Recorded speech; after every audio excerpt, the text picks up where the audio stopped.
Hi, you're watching a very special recording of Agenda AWANI right here at the World Comic Forum Davos. This is our 5th year in Davos. This is the 50th World Comic Forum.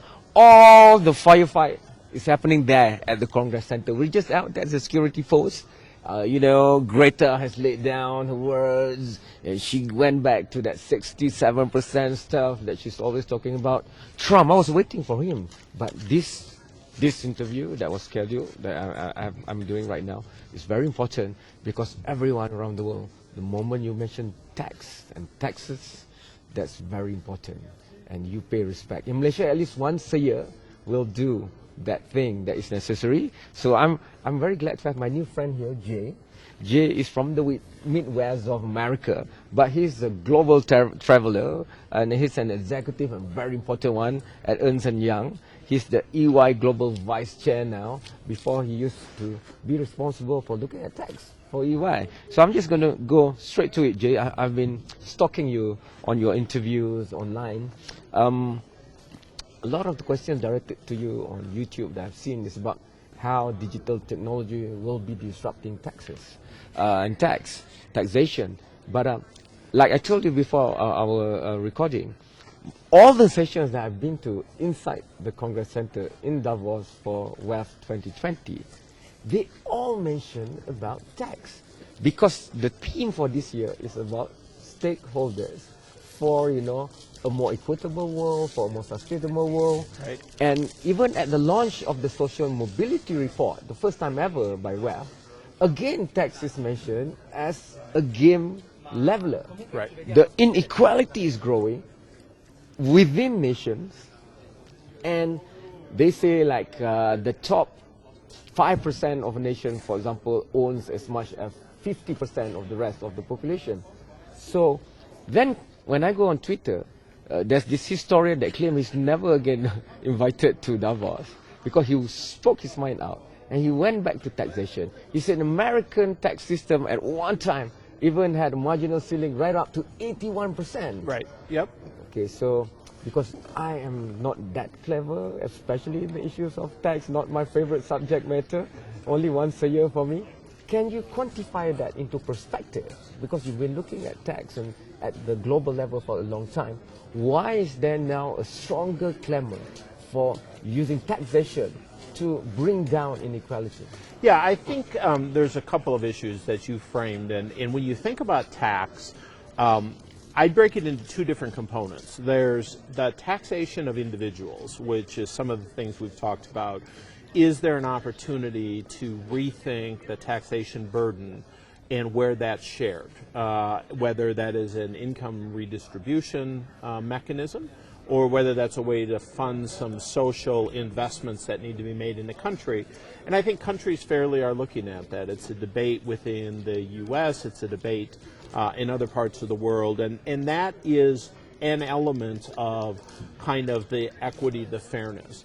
But I think most of your macroeconomics would tell you that that's not the best way to deal with the income inequality issue. The real issue is on investment and creating jobs and opportunities for people. That's where much of the noise is in society about, is there a fair and even playing field for people to make their own way?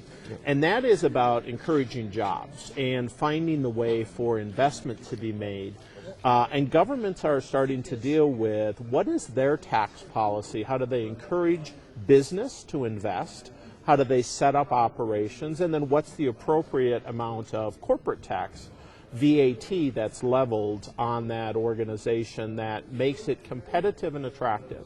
And so it raises a number of issues. It raises an issue on competitiveness and tax competition, right?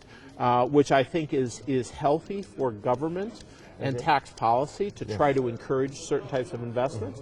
But it's also opening a door on digital taxation, because one of the reasons tax is on the agenda is the world has changed in the way that it both makes money, goods, and services. It's gone from people and buildings and production facilities and individuals selling contracts, delivering goods and services, to much more digital. Much of our economy has gone online, where I don't have to be physically present, I don't have to have an office and a lot of people, and how do you tax that? And much of the debate that the OECD and other countries are looking at is saying, do we need a different taxation regime that allows us to understand where the profits are made from digital commerce? And quite frankly, the tax system hasn't kept up with that. And that's why it's an issue that's back on the agenda at the OECD level and looking at digital taxation. And that's clearly something that countries around the world are starting to try to address. Taxation and policies are not recent. It went back a long way to our first civilizations of mankind. However, when you look at it, with the first industrial revolution, the issue of resources really came to the fore. The fact that my side of the world was colonized over 500 years ago was because of the huge competition for the market capitalism to produce more at faster speed with the advent of the wheel, and hence they went off wanting to get the cheapest of resources in the most monopolistic of ways. Now, I mean, there are free countries all over the world, but when we put on the lenses of digital, I mean, in my country alone, over the past 12 months, 4 physical newspapers has closed down because the bulk of advertising expenditure doesn't go around the local media industry. Because of online advertising and everything else and revenue, the big techs, as they call them, the big giants of technology, which is pervasive in many countries, they get the most revenue. So the question now, if I apply from your perspective what you said just now, why are we not having it around when the impact of wealth creation digitally is clearly increasing inequality directly to those unfortunate countries and communities around the world and befitting the one that has the most resources and the highest level of technology? Yeah. So look, it's a debate that's been underway really for the last 5+ years. It was started originally by the OECD, but really expanded to include a lot of the emerging economies that worked with the OECD. The first phase of it, the BEPS initiative, was how to stop what was perceived as being base erosion and profit shifting. And many of those provisions and policies came out about 3 or 4 years ago. They're in the midst of implementation.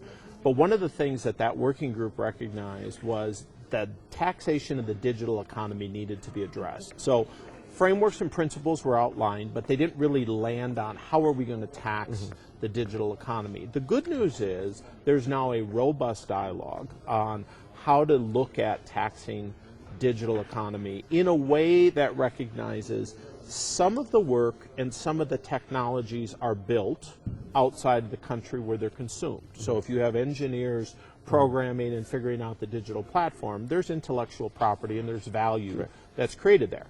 There's also value derived from the customer base that sits in the country. And so the emerging economies have said, wait a second, let's not just look at where the value is created, but let's look at also where the economic activity is that consumes the value. And let's make sure that there's a balance. And so there's a number of fairly complex proposals that are being pushed out there that are trying to find a way to shift that balance. Ideally, though, you get a globally consistent framework, because if you have one country that wants to tax on base where the value is created and another that taxes based on where the consumption happens, you end up with double taxation, and that starts to impact investment. I think the other thing, though, that started to happen, particularly in Asia and Southeast Asia, is if you think about the demographics, there's a demographic advantage that comes out of Southeast Asia, India, and then eventually parts of Africa, that long-term, that's where the workforce of the future is going to be. So governments are trying to put in incentives to encourage innovation, technology, focus on blockchain, digital. because I think the big companies that create some of these platforms recognize that the workforce they're going to need, the engineers they're going to need, might not sit in their country today. And therefore, governments are trying to encourage investment, innovation, getting the right people into the STEM programs, the science and the technology, the mathematics and the engineering. And so we're starting to see that as almost a talent play by government to try and, if you will, rebalance where this economic activity happens. Fair enough, I will revisit that if we have time, but I would love to jump to the fact that even in the old days of books and ledgers, there were many ways for people to get through the enforcement of tax policies, for example. And taking the lessons learned at cybercrime and people who move money, hot money from one jurisdiction to the other, what hope is there to really have an exhaustive digital tax policy and enforcement when even in the old days there are always ways, and now the myriad of transactions involved and the global positioning where you can just park one source of information here and split the other that way. Wouldn't the ability of the complexity of digital make it even more difficult for the taxman, as they like to call it, to come after anyone who doesn't adhere to the policy made? Yeah, so I'd say there's two things that we have to consider. One is in the profit tax space, the OECD recognized that they needed more transparency and information. So one of the things that was implemented by the countries are common reporting standards, country by country information on a organization's framework, their profitability, their org structure, but also all their transfer pricing, which is where typically that transparency will help lay it out for the tax inspector to understand kind of where the profit's made, where the employees are based, etc. That, I think, has already gone a long ways in trying to shed a positive light and a real transparent light on where economy and economic activities happen. I think that in the indirect tax space, in the VAT space, there has been some really positive developments, and it's all underpinned by technology. Okay. Government has to invest. The state tax service, the equivalent of the revenue authority, is increasingly investing more money in their own effective blockchain type technology. Yeah. One of the biggest areas for evasion in the VAT space is on exports, and effectively getting rebates on exported goods that perhaps the underlying tax wasn't necessarily paid, shell companies, shadow companies, etc. But what a number of economies have started to do, right, Russia, India, Brazil, Mexico, many of those, effectively has digitized the entire VAT system. So every payment effectively gets almost a blockchain or unique payment identifier, and only when those are validated on the export that they were a legitimate payment do you actually get the recovery. That has transformed the kind of net recovery governments have made. So there's a enforcement that technology can be the friend, as you will, of the tax authorities. And the good news is the companies that are paying their taxes actually welcome that. They get their refunds faster, they have quicker audits. The companies who don't want it, obviously, are the companies who are availing themselves of practices that they shouldn't be. And that has started to squeeze out the system. So the ROI to the government and the tax authorities tends to be relatively quick because that fraud, corruption, and the leakage in the system kind of dissipates relatively quickly.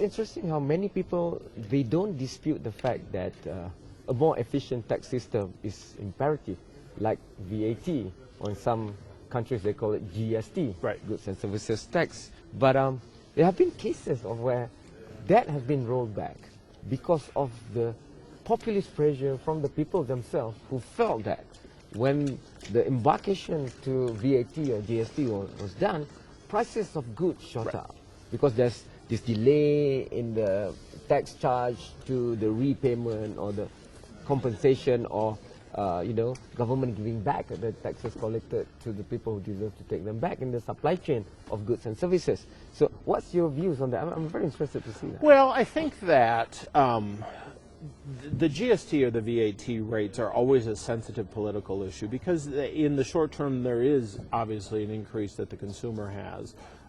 Economically, with the offsets, it shouldn't be dramatically inflationary. But I think one of the efficiencies from the technology is the pressure to actually increase rates actually comes down. The other thing that happens is sometimes the ability to provide exemptions on certain types of goods, it's harder to administrate when you don't have an electronic system. It's much easier when the SKUs on the products and the packages say that it's a different rate or it's exempt completely and it's digitized. And so I think technology can help relieve some of that burden. There'll always be some people who just don't want to pay any GST or any VAT. But I think the technology investments that we've seen companies and countries making have helped them to keep the burden on passing that on much lower. There's also the snowball impact of, in order for VAT or GST to be really efficient, transparency is key.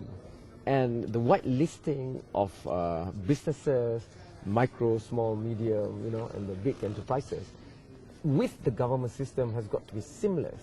So not only is it good for taxation, but it's also good the other way around. In, let's say, if government were to give incentive out to those who need it, it can be pinpointed directly. And that also means that, let's say, when e-commerce gets more active around the world, that database also serves as the same tool. So would you argue for that pain at first to be taken by governments or policymakers around the world so that actually just maybe 1, 2, or 3 years they could go really fly? Well, I think whitelisting and kind of putting out the Good Citizen report, there's some positives to that. But I think that sometimes the compliance technically to get there is a burden that sometimes is I question whether the value is there. Where we've seen it work in private is when the tax authorities sometimes will sit down with a company and they'll say, here is effectively not only your GST or your supplier network, but here are your suppliers. And here are the ones that have perhaps companies that don't look like they're in compliance. Right. So the discussion becomes just like people look at their manufacturing, their supply chain to make sure that all their suppliers are complying with human rights rules and labor laws, etc. They're kind of going and saying, maybe this supplier here has people that are supplying them that you have a challenge or you ought to consider. And so that private conversation and the pressure is, your supply chain or your extended supply chain might not be following the rules. Do you want to participate? And I think that's a more effective way in the short term to put the pressure back into the system. And then, of course, it gets backed up with enforcement on the tax authority side. Professor Schwab made a lot of references yesterday and today at stakeholder capitalism. Financial reporting, taxation are very closely associated, like a twin, to shareholder capitalism. Right. Once a year, the AGM, people look at taxes paid and, see the accounting of the company. How do you think, coming from where you are, thousands of tax professionals in your network alone, how do you think the ESG reporting, for example, where environment, social and governance, not only the profit and loss, but also the accounting for the carbon that we release, for the water that we took away from the natural environment. Because unlike the first industrial revolution, we have less resources now that the earth can give to us. And if you take resources from my country, but 90% of your finished product through your IPs and services are enjoyed by other places and geographical locations, I deserve something. Because you're taking away natural resources from my area, for example. How do you look? I know this is a bit rhetorical in respect, but I think it goes together with the discussion that's going on here. No, it's real. And look, the long-term value framework that many companies have started adopted, and EY is one of them, right? We have effectively taken our new strategy and said we're going to be able to talk to how do we interact with our customers, how do we deal with our people, what's in it for them, what's in it with our external stakeholders, and as a regulated business, we have many. And then also ultimately the owners of the business, the partners who run it, and get that balance right. I think the good news is that there's a lot of initiative and a lot of incentive on a transparent and consistent reporting mechanism. I think WEF has pushed, and many of the accounting standards have started to look at how do I get consistent reporting on sustainability, on stakeholder engagement, on taxation. And look, I think that that's where we have to go. Because otherwise, unregulated or inconsistent, anyone can report kind of whatever they want, but it isn't necessarily audited, isn't reviewed, and it may not even be comparable. And so that transparency of what taxes are really paid, but also why are the taxes paid in the way they are. Some companies have significant operations in jurisdictions where the tax rate's low. So their overall tax rate's going to be low because that happens to be where a lot of their operations are. But unless you're transparent about that in a disclosure report, it's not going to be that obvious. And so we think that that's something that certainly we're working with the Big Four, but also other stakeholders, WEF and others can play roles in really talking about that. And at EY, we're embracing it ourselves to say, are we holding ourselves accountable? How soon can, because I just came from a Greta Thunberg, and there's also one, so I thought there was only one Greta before this. So naive of me. Now I know there's at least 10 of them, young people going around WEF, doing the great things that they do. So they keep on wanting action now.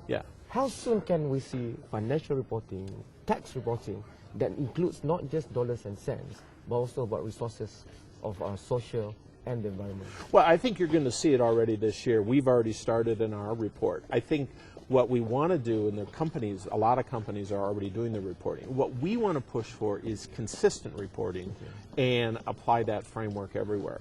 But we're pushing very hard. In fact, we've announced our plans to be carbon neutral this year as a global organization. There's a lot of work we're going to have to do, but pushing that, and I think building momentum to put pressure on other companies to do that, and then implementing. I think where the rubber really hits the road, where we really start to make an impact, is where it looks and feels somewhat consistent, where there's some type of independent review of these are the 10 key metrics everyone's going to report, or the 12 or the 15, and these how are we going to do it. I think companies will use their sustainability reporting and their stakeholder value reporting to report more, but I think if you can land on a half a dozen key things. We've adopted 10 internally that we've said these are the 10 that we are going to drive in our business globally around those 4 pillars of kind of the customer, the people, the stakeholders, and effectively the shareholders or the owners. And I think many companies have started to do that, getting it to look and feel the same. I think within the next couple of years, I think you'll see a lot of momentum in closing the gap there. Jay, just before I close, a bit of rapid fire. A lot of people talk about fintech and techfin, but from what you have spoken so far, I think you believe in change from the inside. But do you think it's a race?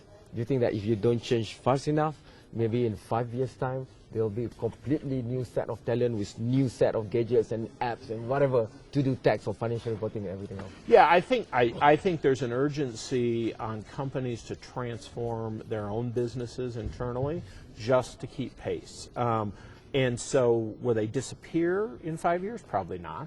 But is there a major impetus to drive their own transformation to be competitive, to be cost efficient? Absolutely. Would I be talking to an AI tax person, let's say 3 to 5 years from now? Yeah, we can introduce you to some right now.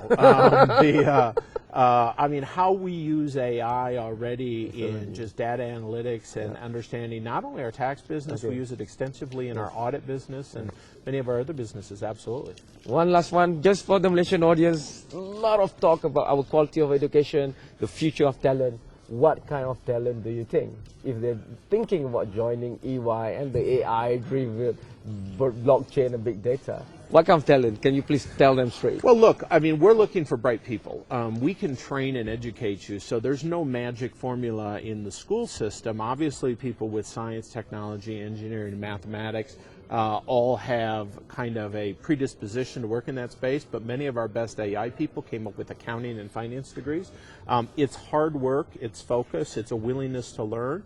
And fortunately, at an organization like EY, we spend a lot of time and effort in training people, and I think the workforce of tomorrow means you need to be at an organization that helps you prepare for tomorrow, and fortunately, we're one of those in Malaysia, so and all across Southeast Asia. Don't want to leave them out. And you guys are lucky. Jay might just be visiting us in Kuala Soon! Lumpur. Yeah, I'll be there in March. You send your resume, wait for him at KL International Airport, do something that will mesmerize you.